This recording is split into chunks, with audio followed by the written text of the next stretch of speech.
Hi, my name is Kevin Fernandez and welcome to my channel, Gamers Genie. Today, we're going to be learning how to play the monstrous cooperative game, Horrified, American Monsters. This 1 to 5 player game designed by Michael Mulvihill and published by Ravensburger Games. The quiet little town of Cross Creek has suddenly been invaded by monstrous cryptids of all the legendary types, such as the Chupacabra, Bigfoot, or the Jersey Devil. Will you be able to defend the town and defeat the monsters, or will all the citizens be terrified and flee? Find out as we go to the table and learn how to play Horrified American Monsters. Assemble the terror marker by placing it in its little plastic stand and placing it on the 0 of the terror track, right up here. The location of the terror level track is on top of your board. Insert 13 citizen markers into their clear plastic stands and assemble them nearby the board, along with 3 dice. Shuffle the monster cards, and I'll do that and activate my magic now.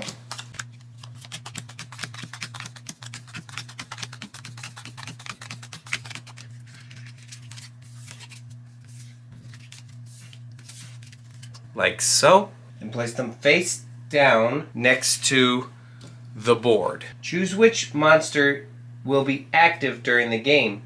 For your first game, I do recommend the Chupacabra. Oh, I don't recommend him. I do recommend him and the Banshee of the Badlands.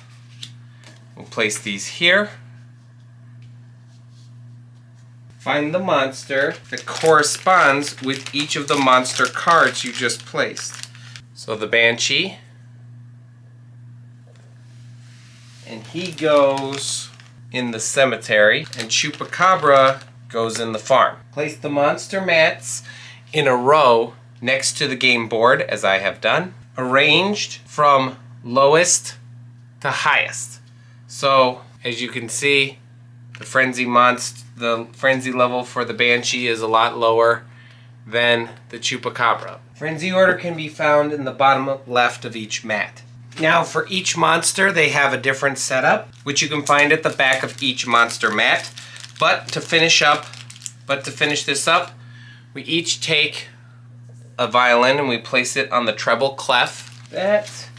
And for the Chupacabra, we need to take the farm overlay and place it at the farm. Then we return all unused monster mats and figures to the box, as they will not be used for this game. Take the frenzy marker and place it on the monster with the lowest frenzy level, which, as I said previously, is the Banshee. Then you can shuffle or pick your ID for each of your investigators, and that's what those violins are for. You take the ones that have the matching color.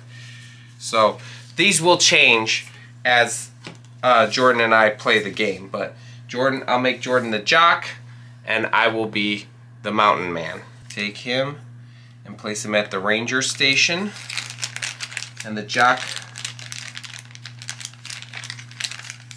starts at the stadium. Then we shuffle the perk cards, and I'll activate my Genie magic now.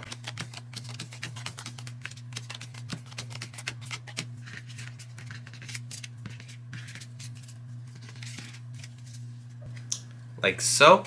Deal 1 face up to each player, and then you can place the rest near the board.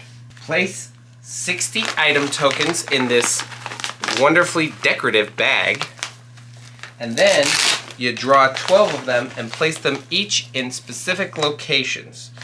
So this will go at the bait shop. Make sure, if you are playing with friends, that they help you find each location, because it is confusing. 12. Then you just take the bag, move it off to the side within easy reach of all players. So I'm going to put it over by the little townspeople stands. And that completes the setup. The last player who watched a horror movie gets to be the first player. After taking their turn by performing the 2 phases, the investigator phase always comes first and then followed by the monster phase, which I will talk more detail later on in this video. Play then proceeds clockwise around the table. On your turn, perform the investigator phase before the monster phase. Like I said, actions are listed on your reference cards. So here's the investigator phase right here, then you flip it over to the other end and you have the monster phase. Take up to the number of actions indicated on your ID card. So as you can see, I would have 3 actions and Jordan would have 4. You may choose to take fewer, or you may take the same action number of times, and you may take actions in any order. So for example, that means you can move, guide, pick up, share, advance, defeat, or use your special action. And you don't have to, it's not once per turn. You can like move or you can guide. So first, you can move. So you move your investigator along the lit path. Whenever you move, any number of citizens in your location may move along with you. This includes anytime any cards tell you to move to a new location. If you are instructed to place an investigator or monster in a new location, they do not follow a path.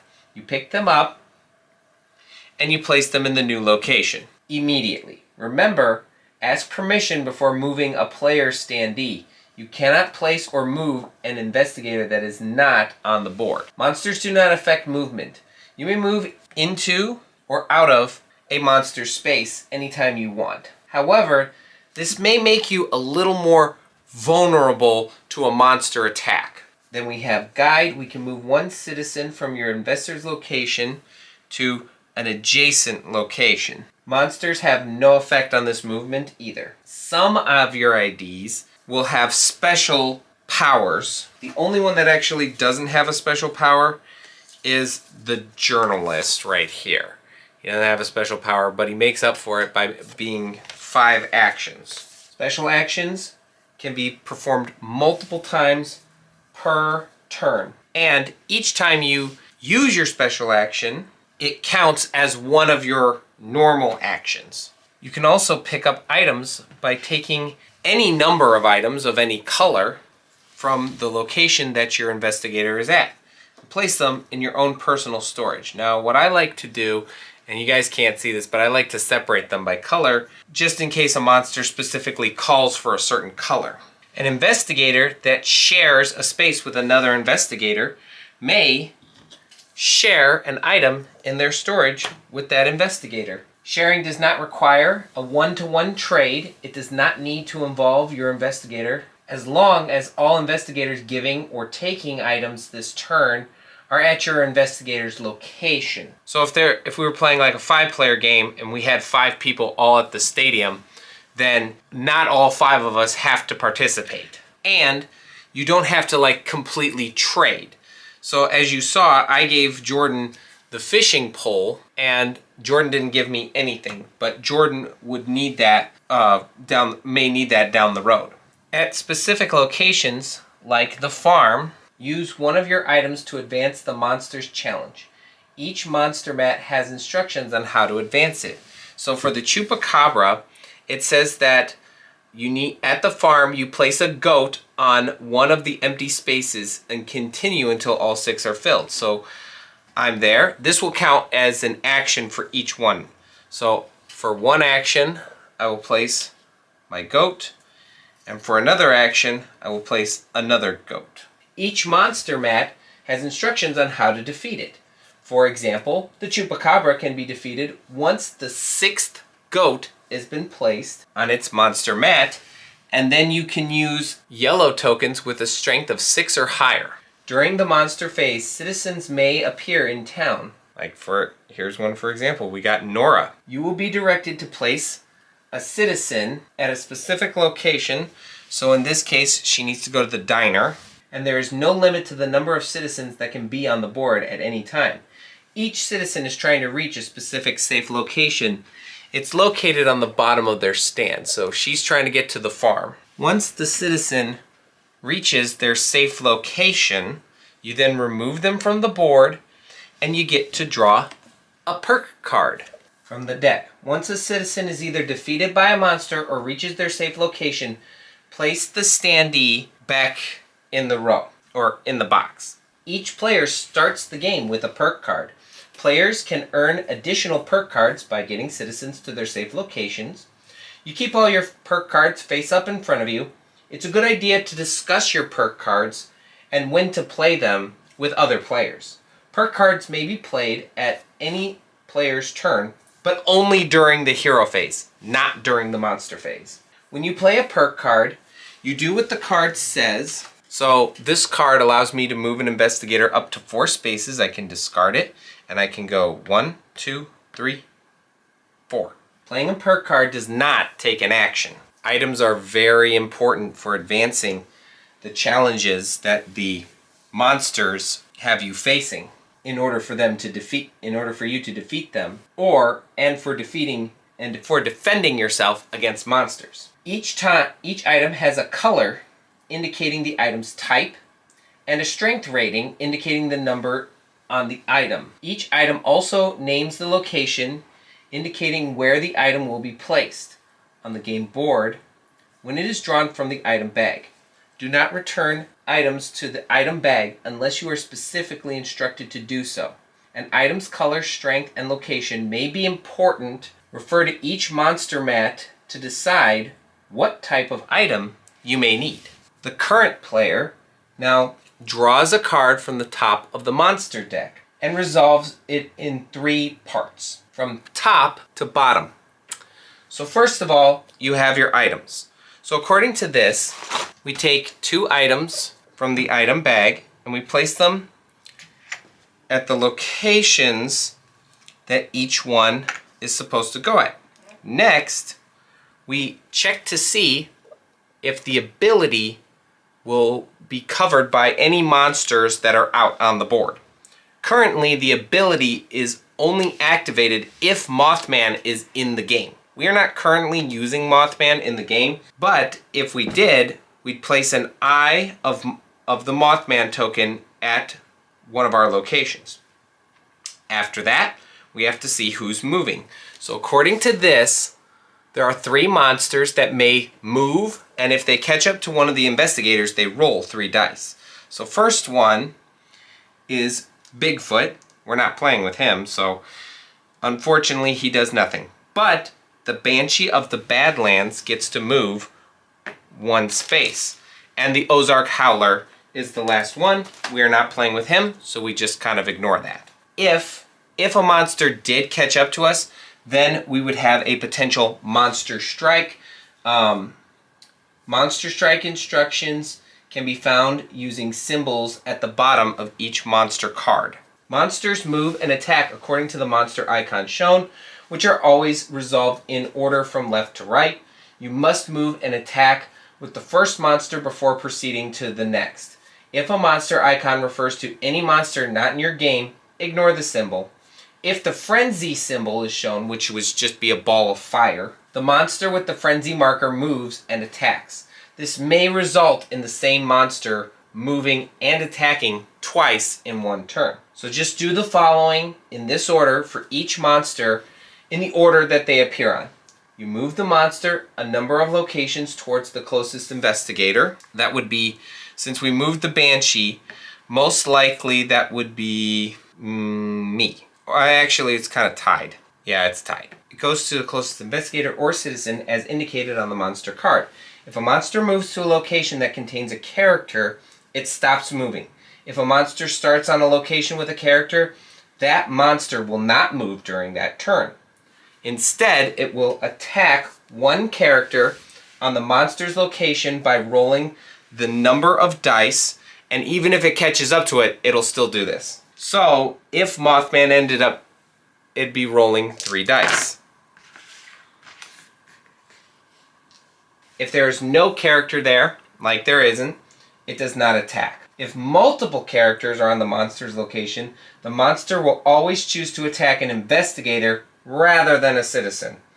If a monster has a choice of targets, the active player will choose the target that attacks before it rolls. If you are directed to move a monster, hero, or citizen towards someone or somewhere, you must move them along the shortest possible path. If there are multiple short paths, the current player decides which path they take. Once the reach, if an event or monster strike could apply to multiple characters or locations, the current player decides which one to apply to. Some monsters have special rules that take effect during the monster strike portion of the monster phase. Please read each monster carefully to determine if there are any changes to the standard rules. If it has been determined that a monster can attack, state the target out loud, and then the player whose turn it is rolls the number of dice indicated on the monster card. If you roll an exclamation mark, the monster's power is activated once for each power symbol rolled. If the attack symbol is rolled, that equals 1 hit by the monster's attack, once for each hit symbol. If no symbol is rolled, then it's a miss, and it has no effect. An investigator may ignore a monster's successful hits if they discard 1 item to a community discard pile. If the investigator does not have enough items or does not wish to discard any items, they are defeated. 1 hit is sufficient to defeat the investigator. When an investigator is defeated, you remove the investigator from the board. Increase the terror level by 1. At the start of that player's next turn, you place the investigator at the hospital and take their turn as normal with their full number of actions. A defeated investigator does not lose any of their perk cards or items. Since you resolve each monster's move and attack before moving to the next monster, an investigator can be targeted by multiple monsters during a turn, only if any previous attacks that turn missed or if you use any items to ignore the hit. If an investigator is defeated, they are removed from the board before the next monster is able to move or attack. That investigator cannot be attacked again on this turn. Citizens cannot have any items, thus they are immediately defeated when they're hit by a monster.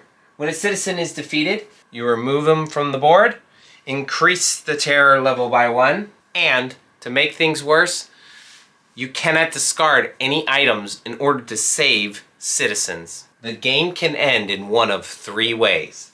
The first, if you defeat the monsters being played, the game ends immediately and the players have won! Huzzah! You save the town and perhaps the monsters themselves from a terrible fate. If the terror marker reaches the skull, you lose. The game ends immediately and players have lost. Everyone, including the investigators, is too horrified to continue. The town is abandoned to the monsters. If the monster deck is completely empty and run out of cards, you do have 1 more turn to see if you can salvage your game, but as soon as you end that and you have to go into the monster phase, you lose and the monsters have victory. And that's all you need to know to play Horrified, American Monsters. If you have any questions about this game, please put them in the comments below and I'll get to them as soon as I possibly can. If you enjoyed this video, please give it a like, hit that subscribe button, and ring the notification bell to be notified for videos just like this. And if you're a big fan of the channel as a whole, consider becoming a Patreon supporter on our Patreon page. I'll leave a link to that in the description below. You can support us for as little as $1 a month, which unlocks special perks like early access to how to play videos, like the one you just watched. I'd like to thank all of our current Patreon supporters. Your donations mean a lot to this channel. Thank you.